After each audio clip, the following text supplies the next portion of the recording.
আসসালামু আলাইকুম, কেমন আছেন সবাই? আশা করি সবাই খুব ভালো আছেন। আমি এই ভিডিও টিউটোরিয়ালে HTML এর সকল খুঁটিনাটি বিষয় আপনাদেরকে দেখাবো। আপনারা এই ভিডিও টিউটোরিয়ালস এর মাধ্যমে খুব সহজেই HTML এর কোডিং শিখতে পারবেন। চলুন শুরু করা যাক। তার আগে এখনো যারা আমার চ্যানেলকে সাবস্ক্রাইব করেননি তারা সাবস্ক্রাইব করে পাশে থাকা বেল আইকন প্রেস করে রাখুন, যাতে করে পরবর্তী ভিডিও আপলোড হলে সাথে সাথে পেয়ে যান। আর যারা সাবস্ক্রাইব করেছেন তাদেরকে অসংখ্য ধন্যবাদ। আমাদের সর্বপ্রথম একটি বিষয় জানতে হবে HTML। HTML টি কি? HTML এর পূর্ণরূপ হচ্ছে hypertext markup language. HTML web page তৈরির জন্য আদর্শ একটি মার্কআপ ল্যাঙ্গুয়েজ। আমরা HTML এর মাধ্যমে ওয়েবসাইট দুইভাবে তৈরি করতে পারবো, অনলাইন এবং অফলাইন। যদি আমরা অনলাইনে ওয়েবসাইট তৈরি করতে চাই তো সেই ক্ষেত্রে আমাদেরকে ডোমেইন এবং হোস্টিং নিতে হবে। যদি আমার ডোমেইন এবং হোস্টিং থেকে থাকে তবে আমি অনলাইনে HTML এর মাধ্যমে ওয়েবসাইট তৈরি করতে পারবো। যেহেতু আমার এই মুহূর্তে ডোমেইন এবং হোস্টিং নেই, সেহেতু আমি আপনাদেরকে অফলাইনে কিভাবে HTML এর সাহায্যে ওয়েবসাইট তৈরি করতে হয় সেই বিষয়টি আপনাদেরকে দেখাবো। অফলাইনে ওয়েবসাইট তৈরি করার জন্য আমার দুটি সফটওয়্যারের সাহায্য নিতে হবে। একটি হচ্ছে নোটপ্যাড প্লাস প্লাস, অপরটি হচ্ছে জাম। দুটি সফটওয়্যারই ফ্রি। আপনারা চাইলে গুগলে সার্চ করে সফটওয়্যার দুটি ডাউনলোড করে ইনস্টল করে নিতে পারেন। আমি ভিডিও ডেসক্রিপশনে লিংক দিয়ে দিব, আপনারা সেই লিংক থেকে ডাউনলোড করে ইনস্টল করে নিতে পারবেন। আমরা নোটপ্যাড প্লাস প্লাস সফটওয়্যারটি ইনস্টল করব। আমার সফটওয়্যারটি আগে থেকে ডাউনলোড করা আছে। আমার ডেস্কটপে প্রজেক্ট নামে একটি ফোল্ডার দেখতে পাচ্ছেন। এই প্রজেক্ট ফোল্ডারে আমি দুটি সফটওয়্যার ডাউনলোড করে রেখেছি। আমি ফোল্ডার ওপেন করছি। দেখেন আমার নোটপ্যাড প্লাস প্লাস এবং জাম্পের যে আপডেট ভার্সন, এই আপডেট ভার্সনে দুটি সফটওয়্যার ডাউনলোড করা আছে। আমি এখান থেকে প্রথমে নোটপ্যাড প্লাস প্লাস সফটওয়্যারটি ইনস্টল করব। নোটপ্যাড প্লাস প্লাস সফটওয়্যারটি ইনস্টল করার জন্য আমরা এই সফটওয়্যারের উপর মাউস কার্সর রেখে মাউসের লেফট বাটন ডাবল ক্লিক করব। আমি ডাবল ক্লিক করছি। একটি পপআপ আসবে। এখান থেকে যে বলছে যে আমি কি আমার এই ডিভাইসে এই সফটওয়্যারটিকে অ্যালাউ করতে চাই কিনা। যদি চাই তাহলে ইয়েস। আমি এখান থেকে ইয়েস বাটনে ক্লিক করব। এখানে আছে ইনস্টলার ল্যাঙ্গুয়েজ। আমার এই যে সফটওয়্যারটি আমি কোন ভাষাতে এটি ইনস্টল করতে চাই, এখান থেকে আমি এই ড্রপ ডাউনে ক্লিক করে আমি এই যে কোনো ভাষা সিলেক্ট করতে পারবো। তবে আমি ইংলিশ ভাষাটি যেটি ডিফল্ট হিসেবে আছে সেটি রেখে ওকে বাটনে ক্লিক করছি। কন্টিনিউ করার জন্য আমি নেক্সট বাটনে ক্লিক করব। এখানে আমার কিছু লাইসেন্স এগ্রিমেন্ট আছে, যে সবগুলো আমি পড়ে আই এগ্রি বাটনে ক্লিক করব। Choose install location. আমার এই সফটওয়্যারটির লোকেশন কোথায় হবে, অর্থাৎ আমি এই সফটওয়্যারটিকে কোথায় কোন ড্রাইভে ইনস্টল করতে চাই সেই লোকেশনটি আমি এখান থেকে সিলেক্ট করতে পারবো।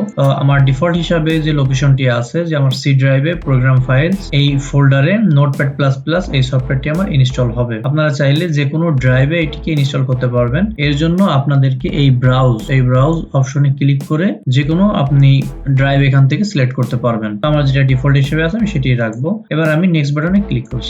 এখানে যা আছে সবকিছু রেখে আমি আবার নেক্সট বাটনে ক্লিক করব। এবার যেটি বলছে যে চুজ এ কম্পোনেন্টস, অর্থাৎ আপনি আপনার এই সফটওয়্যারটিকে কি ডেস্কটপে দেখতে চান। যদি শর্টকাট হিসেবে আপনি আপনার এই সফটওয়্যারটিকে ডেস্কটপে রাখতে চান তাহলে এখানে লেখা আছে ক্রিয়েট শর্টকাট অন ডেস্কটপের পাশে বাম পাশে যে আপনার বক্সটি আছে এটি চেক করে দিতে হবে। চেক দিয়ে আমি এবার ইনস্টল ক্লিক করব।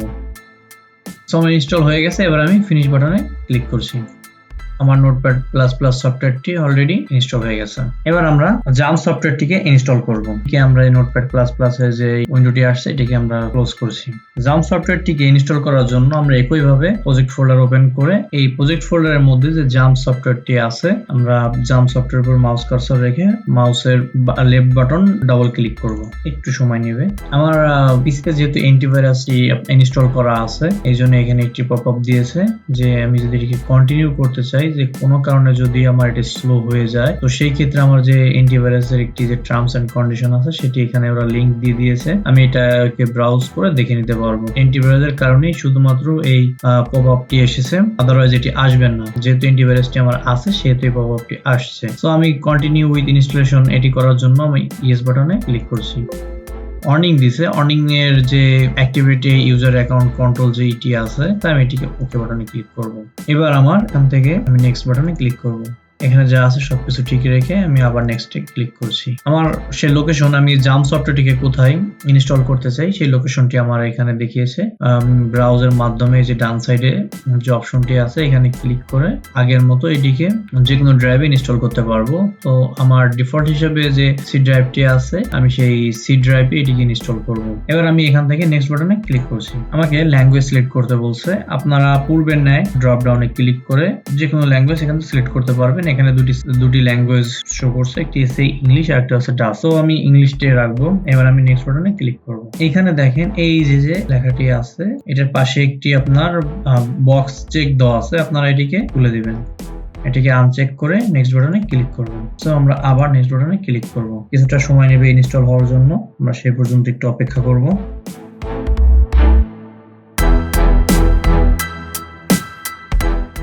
যখন ইনস্টল হয়ে যাবে তখন সফটওয়্যারটি রিস্টার্ট নিতে পারে, তো সেটি কোনো প্রবলেম না। আমরা এবার এখান থেকে ফিনিশ বাটনে ক্লিক করব। আমাদের যে জাম সফটওয়্যার কন্ট্রোল প্যানেল আছে সেই কন্ট্রোল প্যানেলে নিয়ে আসছে। কারো পিসিতে এটি রিস্টার্ট দিতে পারে, যেহেতু আমার পিসিতে এটি রিস্টার্ট নেয়নি সফটওয়্যার ইনস্টল হওয়ার পরে। অন্যান্য দেখা যাচ্ছে যে যদি আপনার গ্রাফিক্সটা একটু কম থাকে তাহলে সেই ক্ষেত্রে আপনার রিস্টার্ট নিতে পারে, বা যদি পিসি স্লো থাকে সেই ক্ষেত্রেও আপনার এই সফটওয়্যারটি ইনস্টল হওয়ার পরে একটি রিস্টার্ট নিতে পারে, এটি কোনো সমস্যা না। এখন আমরা দেখব আমাদের এই জাম সফটওয়্যারটি ঠিকঠাকভাবে ইনস্টল হয়েছে কিনা। সেটি দেখার জন্য আমরা যে কোনো ব্রাউজারে গিয়ে সেটি চেক করে নিতে পারবো। তার আগে আমরা জাম সফটওয়্যারটি ওপেন করব। জাম সফটওয়্যারটি ওপেন করার জন্য আমরা আমাদের পিসিতে যাব। পিসিতে যাওয়ার পরে আমরা এখান থেকে আমাদের যে সি ড্রাইভটি আছে আমরা সেই সি ড্রাইভটিতে যাব। সি ড্রাইভতে যাওয়ার পরে আমরা এখানে জাম্প নামে একটি ফোল্ডার দেখতে পাচ্ছি। আমরা এখান থেকে জাম্প যে ফোল্ডারটি আছে ফোল্ডারটি ওপেন করব। স্ক্রল করে নিচের দিকে আসার পরে এখানে লেখা আছে জাম্প কন্ট্রোল, আমরা এটাকে ডাবল ক্লিক করব। ডাবল ক্লিক করলে আমাদের এখান থেকে এই যে কন্ট্রোল প্যানেলটি আছে জাম্প সফটওয়্যার কন্ট্রোল প্যানেল নিয়ে আসছে। এবার এখান থেকে আমাদের যে এই যে প্রথম যে অপশনটি আছে অ্যাপাচি, এটাকে আমরা স্টার্ট করে দিব। এরপরে যে অপশনটি আছে মাইএসকিউএল, আমরা মাইএসকিউএল কে স্টার্ট করে দিব। এরপর আছে ফাইল জিলা সেটিকেও আমরা স্টার্ট করে দিব। এই ক্ষেত্রে আমি আপনাদেরকে একটি বিষয় বলে দেই, যখন আপনি যেমন এই অ্যাপাচি এটিকে স্টার্ট করবেন, যদি কোনো কারণে দেখেন যে এই যে অ্যাপাচির উপরে এখানে একটি আপনার হালকা গ্রিন কালার আসছে, যদি হলুদ বা রেড কালার এসে থাকে তাহলে সেই ক্ষেত্রে মনে করবেন যে আপনার সফটওয়্যারটি ইনস্টল দেওয়ার ক্ষেত্রে কিছুটা ঝামেলা হয়েছে, যার কারণে আপনার এই অ্যাপাচি এটা গ্রিন হয়নি। মাইএসকিউএল এর ক্ষেত্রেও তাই, ফাইল জিলার ক্ষেত্রেও তাই। সো আমরা এটিকে এবার একটু মিনিমাইজ করে রাখবো। এবার আমি আমার পিসি হতে মোজিলা ফায়ারফক্স ব্রাউজারটি ওপেন করব। আমি মোজিলা ফায়ারফক্স ব্রাউজারটি ওপেন করছি। আমি আমার এই যে ব্রাউজারের ইউআরএল এ এখানে লিখব লোকাল হোস্ট লিখে আমি এখানে একটি এন্টার প্রেস করব। যদি আপনাদের এই পেজটি আসে তাহলে ধরে নিতে হবে যে আপনার জাম সফটওয়্যারটি ঠিকঠাকভাবে ইনস্টল হয়েছে।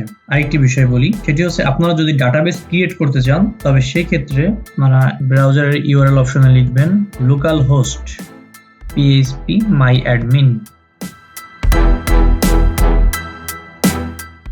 এটি লিখে আপনারা এন্টার প্রেস করবেন। আমাদেরকে ডেটাবেস ক্রিয়েট করার জন্য একটি পেজে নিয়ে আসছে। এটি হচ্ছে আমাদের php my admin প্যানেল। আমরা এখান থেকে ডেটাবেস ক্রিয়েট করতে পারবো। ডেটাবেস ক্রিয়েট করার জন্য আমরা এই যে উপরে ডেটাবেস লেখা আছে এই অপশনে ক্লিক করব। এখান থেকে আমরা আমাদের মতো করে যে কোনো ডেটাবেস তৈরি করে নিতে পারবো।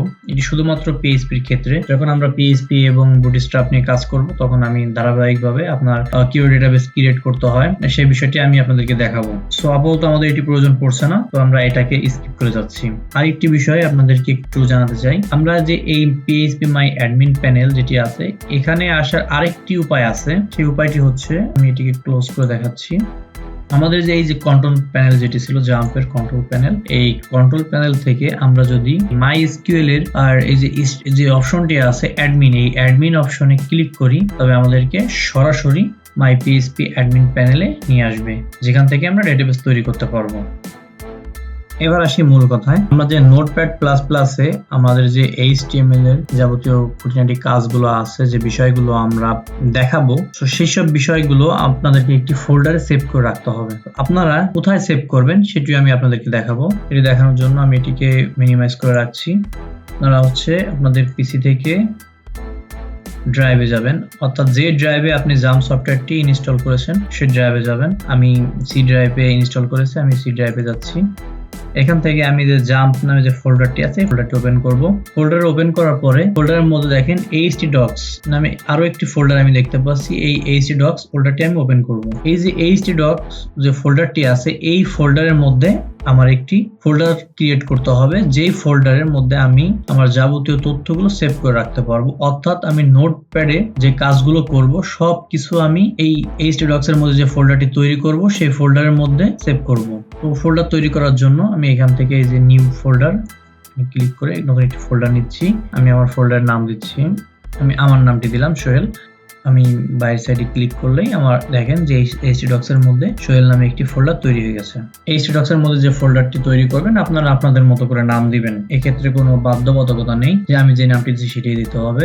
আপনারা আপনাদের মতো করে যে নামটি দিলে আপনাদের সুবিধা হবে সেই নামটি দিবেন। তবে একটি বিষয়, আপনি এই নামের ক্ষেত্রে যদি একাধিক নাম ইউজ করতে চান তাহলে সেই ক্ষেত্রে আন্ডারস্কোরটি ইউজ করবেন। এবার আমি এটিকে ক্লোজ করছি। এবার আমি নোটপ্যাড প্লাস প্লাস সফটওয়্যারটি ওপেন করব। আমি নোটপ্যাড প্লাস প্লাস সফটওয়্যারটি ওপেন করছি। এখানে যা আছে আমি কেটে দিব।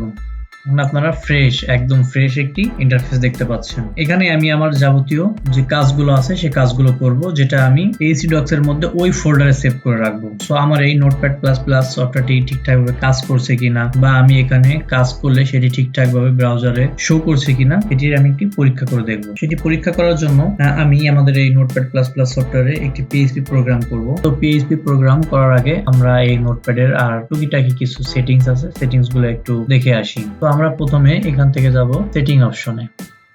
সেটিং অপশনে ক্লিক করার পর এখানে দেখেন লেখা আছে প্রিফারেন্সেস। আমরা এই প্রিফারেন্সেসে ক্লিক করব। আমাদেরকে নতুন একটি পেজে নিয়ে আসছে। এখানে আছে আপনার প্রথমে জেনারেল, এখানে যা আছে সবকিছু ঠিক থাকবে। ডার্ক মোড, আপনি এখান থেকে চাইলে যে কোনো মোড ব্যবহার করতে পারবেন, যে কোনো কালার ব্যবহার করতে পারবেন। সো আপনারা চাইলে আপনাদের মতো করে এখান থেকে যে কোনো কালারটি নিতে পারবেন। আমি এটিকে ডার্ক মোডেই রাখবো। ডার্ক মোডটা যদিও একটু দেখতে খুব ভালো লাগে, তো ডার্ক মোডে রাখবো। এখানে যে ক্লোজ মানে হচ্ছে সেভ। আপনি যদি ক্লোজ দেন তাহলে এটা অটোমেটিক সেভ হয়ে যাবে। তো আমি আবার সেটিং অপশনে যাব। সেটিং অপশন থেকে প্রিফারেন্সেসে যাব। এবার আমি আসবো অটো কমপ্লিটেশন, এই অপশনটিতে আমি ক্লিক করব। ক্লিক করার পরে এখানে দেখেন যে আমার যে অপশনগুলো আছে আমি সবগুলোকেই চেক করে দেব। আমি সবগুলোকে চেক করে দিয়েছি। এবার এখানে আমি যে আমার যে ভেরিয়েন্টগুলো লেখা লাগে সেটির জন্য আমি এই চিহ্নটি দিয়ে দিব এবং এটিকে ক্লোজ করার জন্য আমি এটাকে বন্ধ করে দিব। আমাদের যে less than and greater than যে এই চিহ্নগুলো আছে আমি সেই দুটিকে দিলাম। দেওয়ার পরে এবার আমি ক্লোজ অর্থাৎ সেভ দিব।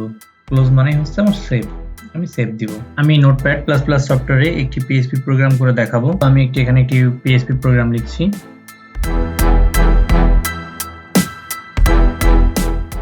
PHP আমি এখান থেকে ট্যাব ইউজ করব।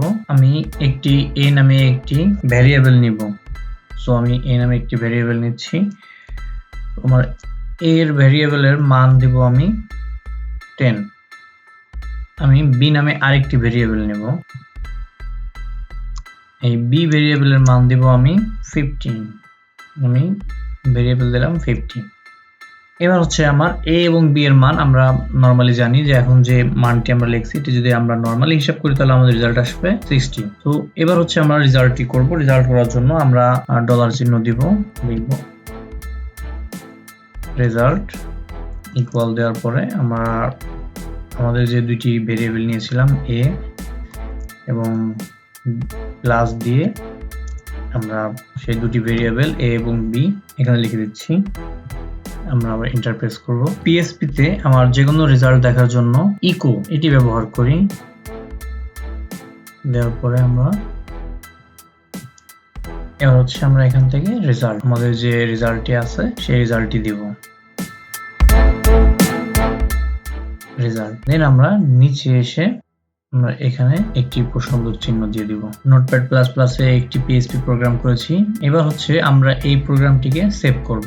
সেভ করার জন্য আমরা এখান থেকে ফাইলে যাব। ফাইলে আসার পরে সেভ, বা আপনারা চাইলে Ctrl+S দিয়েও সেভ করতে পারেন। আমি এখান থেকে সেভে যাব। সেভে যাওয়ার পরে আমার এই যে ফাইলটি, এই ফাইলটি আমি কোথায় সেভ করব এই লোকেশনটি আমাকে দিতে হবে। আমি এই ফাইলটি আমার যে সি ড্রাইভের মধ্যে যে জাম্প সফটওয়্যার আমি ইনস্টল করেছিলাম তার একটি জাম্প নামে একটি ফোল্ডার আছে, সেই ফোল্ডারের মধ্যে htdocs নামে আমরা আরেকটি ফোল্ডার দেখতে পেয়েছিলাম। ফোল্ডারটির মধ্যে আমরা আমাদের নামে একটি ফোল্ডার ক্রিয়েট করেছিলাম। ওই ফোল্ডারে আমরা এই প্রোগ্রামটিকে সেভ করব। তো আমরা এখান থেকে সি ড্রাইভে যাব। সি ড্রাইভে যাওয়ার পরে নিচে জাম্প লেখা আছে, আমরা এই জাম্প ক্লিক করে ভিতরে প্রবেশ করব। প্রবেশ করার পরে আমরা htdocs-এ ডাবল ক্লিক করে প্রবেশ করছি।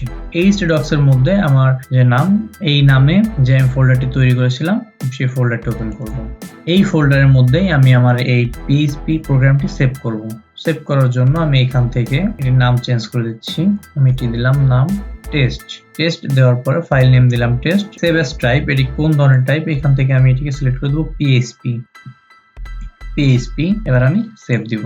এখানে নোটপ্যাড++-এ আমার এই যে অপশনটি আছে এটি অটোমেটিক্যালি চেঞ্জ হয়ে গেছে। সো এবার আমি আমার যে প্রোগ্রামটি করেছি এই প্রোগ্রামটি ঠিক আছে কিনা, এটার মান ঠিক আছে কিনা এটি দেখার জন্য আমি যে কোনো একটি ব্রাউজার ওপেন করব। আমি আমার পিসি হতে Mozilla Firefox ব্রাউজারটি ওপেন করছি।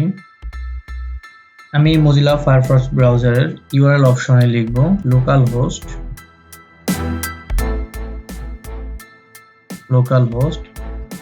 /দেব।